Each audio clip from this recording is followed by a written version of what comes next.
No, you did not read it wrong. I actually gained weight from this to this. Not all weight gains are equal. So here's how I gained weight and lost fat by growing my metabolism.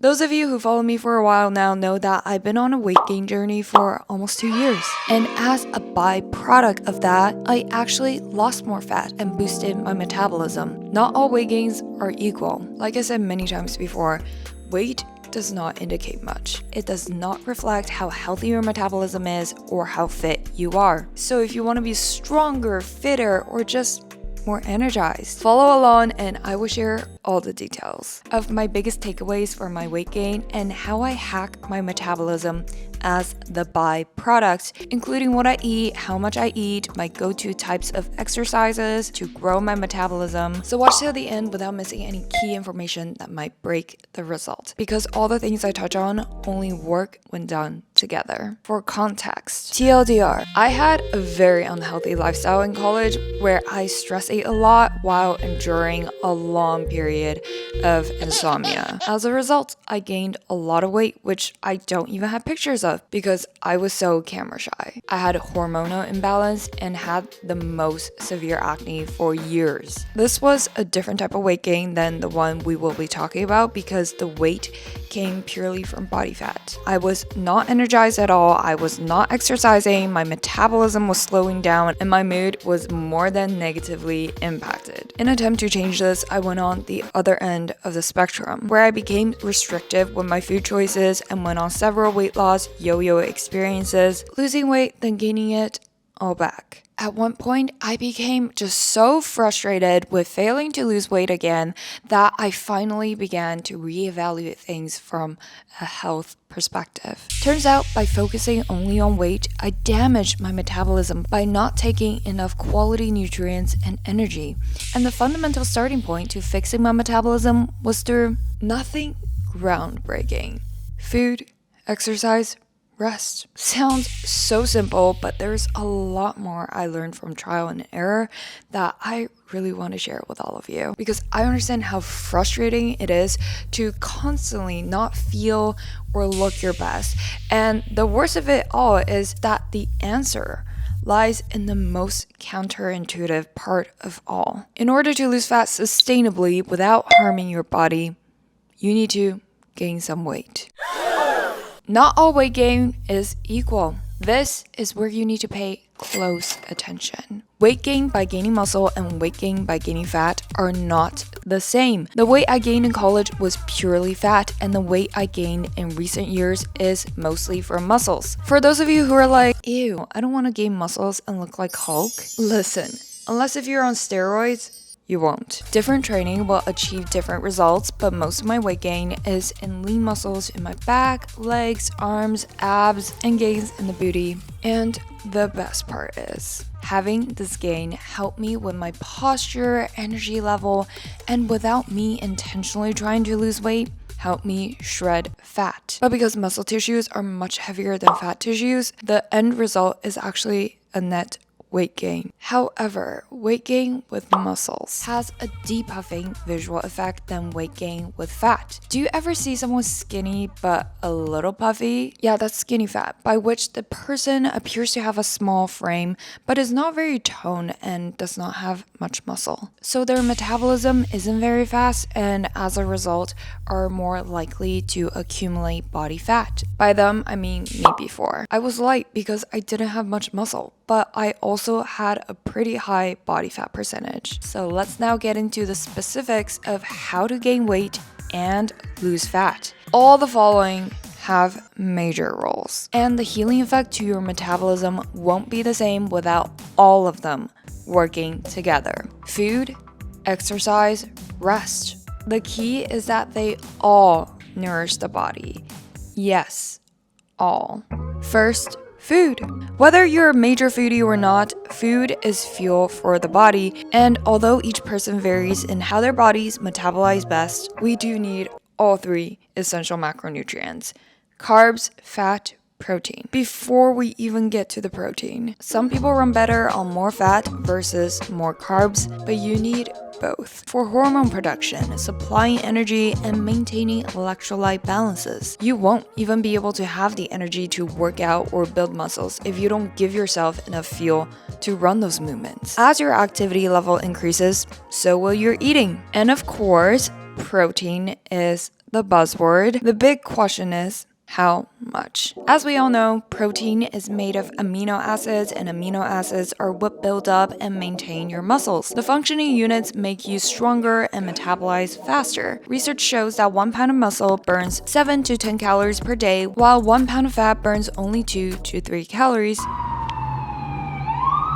Which means, yes, you do need to eat more to sustain your muscles. Which is why I often eat way more than what people expect me to, judging by my frame. A, because I love food and have a good appetite. And B, my body actually needs all the food to sustain all the lean muscles I work so hard to build. So how much protein do you actually need? I wish there was a simple answer to this that would have made my life much easier too, but our bodies are so different. It really just depends on your activity level and how fast you want to grow your muscles. Don't just blindly follow the 100 grams of protein a day or whatever regimen's been floating around, because that, for example, could not even be absorbed by someone super lightweight and never does any strength training versus a seasoned fitness lover who deadlifts 300 pounds. From Harvard Health, 0.8 grams of protein per kilogram of body weight is the minimum amount you need to keep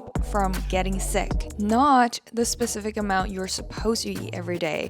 This is the bare minimum, okay? Through trial and error, I typically eat at least 2 grams of protein per kilogram of my weight, which is a good amount for my current body, which might change in the future depending on if I decide to work out more or less, taking into consideration of all the muscle regeneration I need for my current level of workouts. For you, it might be more or less. And the thing is, it fluctuates. The biggest takeaway here is that don't make it harder for yourself than it needs to be. Learning about nutrition is supposed to help your life become easier, instead of making yourself stressed out about counting certain macros or hitting a certain target. On the grand scheme of things, if you have a few favorite protein sources that you eat often, you'll be able to be around the ballpark. And if you happen to have a day where you don't have either the time or energy to get to your sources of protein, supplements are also good sources, especially if you don't like meat. You guys already know that I'm always on the hunt for good quality plant-based and grass-fed whey proteins, and I always include them in my description box for anyone else on a fitness journey. None of them are sponsored, and I do have very picky taste, so you bet I only included the best of the best I've tried, including boba flavored, matcha flavored, the fudgiest chocolate proteins. Yes, I geek out on this, but you're very welcome, because there are some very, very nasty proteins I've had before. Take one for the team. Some of my other favorite sources of protein are obviously meat and fish. I'm a huge fish girl. Salmon, tuna, trout, sea bass, halibut. I do love a good fatty fish with all the tasty omegas that also help with inflammation. And Greek yogurt. It's kind of embarrassing, but I always get 6 tubs at once and get the weirdest side eyes from people at the grocery store. But it just tastes so good with fruits, granola, chocolate, anything. And as I said earlier, food and exercise nourish the body. So what type of exercises? With fitness, everyone should have different goals that's best suited for them, and goals should be flexible and changed often. Because when I first began my weight gain and metabolism healing journey, I could barely hip thrust like 20 pounds or even lift a 10-pound barbell. And that is why I love fitness so much, because your past limit could be a breeze a few months from now. Whether that's the weight you lift, the miles you run, and so on. It's such a beautiful thing to watch your body transform into its stronger version, where you find yourself capable of doing more, all the while you're getting toned, your metabolism is on the rise, all as the byproduct of you taking care of yourself. And at the end of the day, exercising is not a punishment. It's something you do to make yourself feel good and better. So do what you love. If you hate running, don't go on the treadmill 4 times a week. Go lift some weights, play tennis, play pickleball, go on a hike instead. It's not simply a checkbox, but a lifestyle to sustain. I don't ever give second thoughts on starting my mornings by going to the gym because I enjoy going there, whether it's arm day, glute day, cardio day, whatever day. I make sure I have a good time. Different exercises target different muscles and will in turn help with the weight gain and metabolism boost process. If you lift heavier with lower repetitions, your muscles will fatigue faster and your muscle size will increase more and faster the heavier you lift. If you do high rep, low intensity, it will improve your endurance and also build muscle. This type of muscle typically appears leaner in size. So which one do I do? Both. And I gradually increase the weight I work with as I gain more muscles and become stronger. Lastly, no food or exercise can save you from this. But you need to rest. In fact, you need proper rest for muscle growth. Exercise creates microscopic tears in your muscle tissues. During rest, cells called fibroblasts repair it. This helps the tissue heal and grow, resulting in stronger muscles. And more importantly, avoid injuries. My favorite ways to let my muscles rest include stretching, going to a sauna, and of course, get that good sleep. So many important hormones are released during your sleep that are essential not only for muscle building, but for your overall well-being. Like I said before, your body is yours to take care of for life. So please treat it well with proper food, exercise, and rest. Not just to gain weight and boost your metabolism, but to feel your best. Hope you found this video helpful. I have a whole playlist of health and fitness related videos documenting my journey. Check them out and I will see you next week.